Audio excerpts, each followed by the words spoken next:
Hey everyone, welcome back to this week's edition of the Maconi Setup Shop AFX Tutorials. This week we're looking at the Kansas Speedway, so strap in and let's get to it. Interesting when it comes to the shifting here, kind of just the way I've been driving it.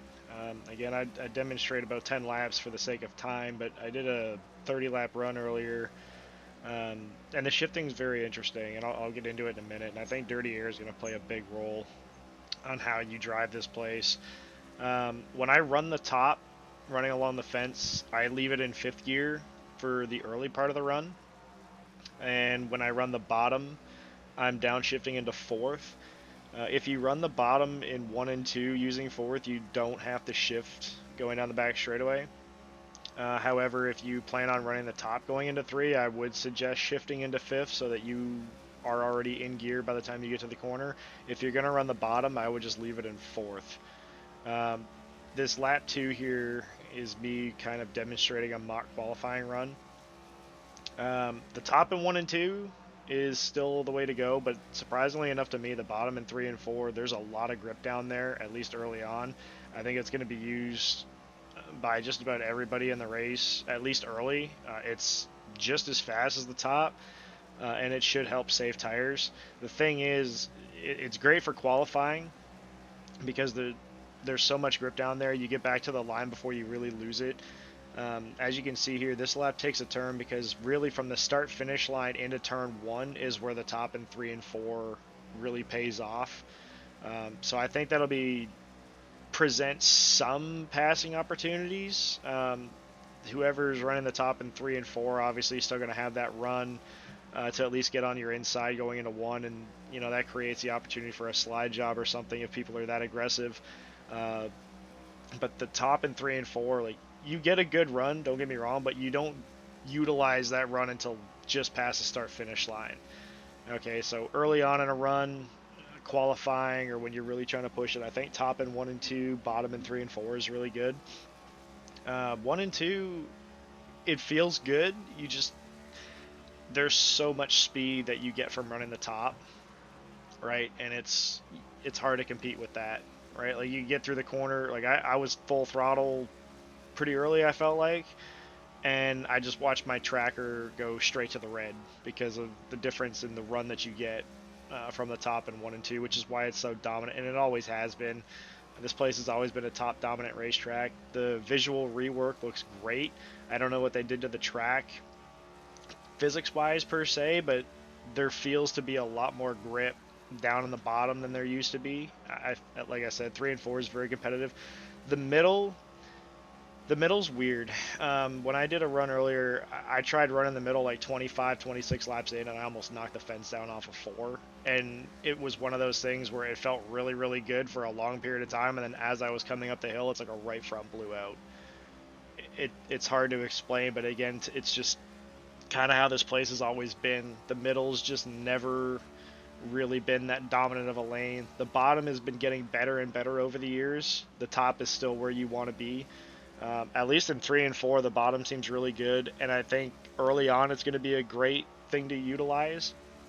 But as the run goes on and tires wear out, everybody's going to naturally graduate to the top because it's just faster. It's a little easier on the tires because it's the preferred line, really, and it's kind of like a thing with iRacing. Whatever the preferred line around a racetrack is naturally what's going to help you save tire, right? If you run the top just about anywhere else, you usually shred your right rear, which is common. You can easily do that here too, but because it's the preferred lane, you don't get as much wheel spin.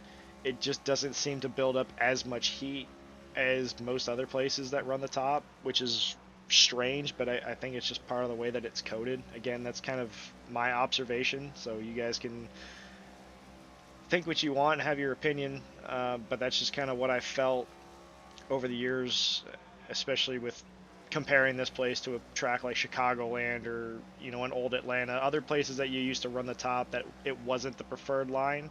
This place, you just really don't burn your tires up there, um, which again, it's why everybody runs it. For years you've just seen trains around the wall and it's really hard to pass. At least now the bottom, on both ends is pretty competitive, but you really can't compete with the run that you get off a turn two. There's just so much speed that you carry down the back straightaway. If you're trying to save tires, the bottom is going to be usable, but again, the top is like the best of both worlds. You can go this fast and save tires. Um, and if you're in traffic, you're pretty much just trying to utilize whatever lane nobody else is using, right? If that means it's the middle, then it just so happens to be the middle. Um, Basically, what you're trying to do here is just make sure that you save your stuff so that when people do start falling off, you still have enough tire that you can run the top to catch them and then utilize the bottom um, to make that pass.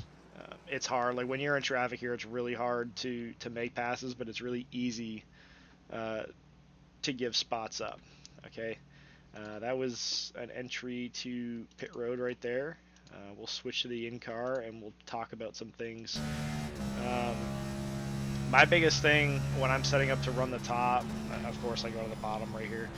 Um, that black sign on the wall in turn one, I think, is a great visual for a lot of guys to use as a braking point, and you can judge corners off of that. Turn three is awesome because there's no visuals. There's really nothing that you can use, so it's all feel.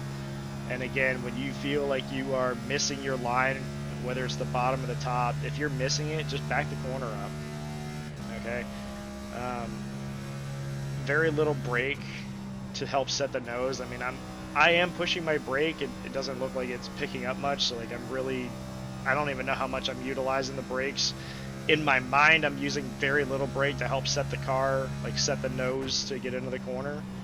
Um, the other thing too is when it comes to running the wall here, unlike a place like Homestead you want to be right up along the fence. This not so much. As long as you're in the lane, you're going to be fine. Um, I like to feel like I'm exiting down the hill. Okay, I kind of like I'm exiting away from the wall on exit. The other thing too is throttle input. Once you're up here, you don't need to be full throttle, and in dirty air, it's going to be really tough. You can get the car to rotate at 3/4 throttle, right? And you don't need as much wheel input. You can be easier on your tires. Um, and then yeah, you're just trying to get that straight shot off and have a nice straight wheel on exit.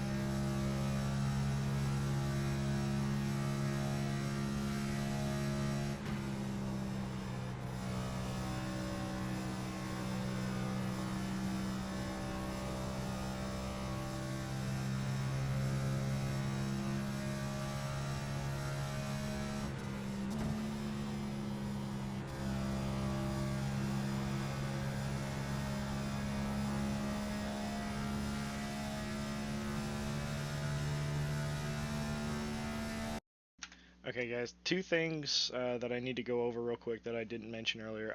When I was talking about the shifting, I got to a point and I made a note of it around lap 18, even in solo car, around lap 18, I started downshifting into fourth gear when I was running the top because I found that I was getting bogged down running fifth. I feel like in traffic, depending on the speeds that you're running, and again, weather, wind, a lot of things come into effect, but depending on the speeds that you're running, I do think that using fourth gear through the top on both ends is going to be useful. Okay, and again, it depends on what kind of speed you're running. I think maybe lap 5, 6, 7, 8, 9, 10, like you're still going to be in fifth gear despite the dirty air and all that stuff. But I feel like maybe around lap 15, like with the dirty air, depending on tires and all that stuff, um, you might find that it's easier to use fourth gear going through one and two, and then you can leave it in fourth going down the back straightaway into three and four, because by the time you get to the corner, you're going to hit the chip, and that's about the time you're going to be lifting anyway, even if you are running the top. Things like that come into mind. Um, like I said, about 20 laps in, like you're still going to be running fifth gear down the front straightaway because the run that you get off the top in three and four, you're chipping just past the start finish line. So you're still going to be using fifth gear on the front straightaway. But depending on how you feel, if you're tight, loose, whichever, you might find that using fourth gear at that point on is going to be very beneficial. Okay. Um, Other than that, I feel like I've covered just about everything. If there's something you guys want clarification on, as always, please leave a comment down below. Any comments, concerns, questions, anything like that. Um, I do try to interact with these videos throughout the week. If you find that this video was helpful, please consider leaving a like. And last but not least, before I forget, uh, there's the wear for these 10 laps that I did. Okay, now earlier when I did my 25, 30 lap runs, my best wear I was about 92, 94. Okay, again, that is solo car. I know there's a lot of factors that come into being in the race. It's not going to be as good, but just so you guys can see it, that was my wear for this run in particular. Okay, all right, guys, that'll just about do it for this week's video. As always, if you find that this video was helpful, please consider leaving a like. I've already talked about leaving comments down below.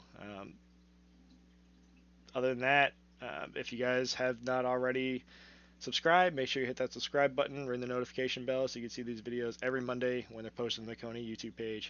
Okay, guys, best of luck this week, and we'll see you on the track.